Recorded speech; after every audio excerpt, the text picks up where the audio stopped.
Tíadaí bha háirde Gaeilge gamer an seo, agus aniu tá mé ag curaniúil an taon píosa Gaeilge amháin atá le feiceáil in Animal Crossing New Horizons,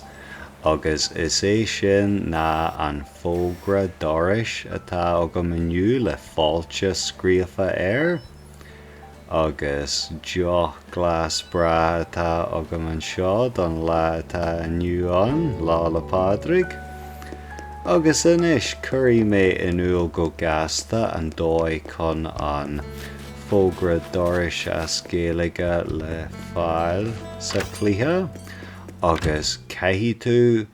an fógra a fháil idir an 10 lá de bhí mhárta agus lá le Pádraig amháin, mar sin an 7 amháin sin I lár mí mhárta, agus téann tú go dtí an Nook Stop I Hala an Bhaile, agus Nook Shopping, agus Special Goods,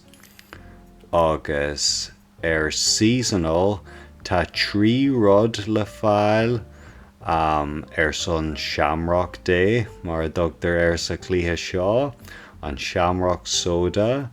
an fógra dorais, agus rugga le Shamrock fásta,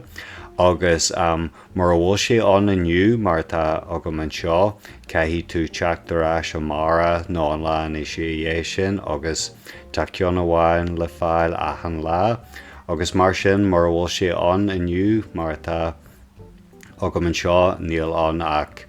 caithfidh tú teachtar ais an mara nó bé tú ábalta ahrú a chur an system clock an switch fásta mar bhfuil tú ag géirí fannach go dtí an céad lá eile. Mar sin é an dóigh chun an taon píosa Gaeilge atá le feiceáil sa cluiche seo a fháil.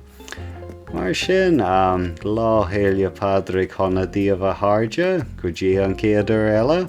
Amor, slán.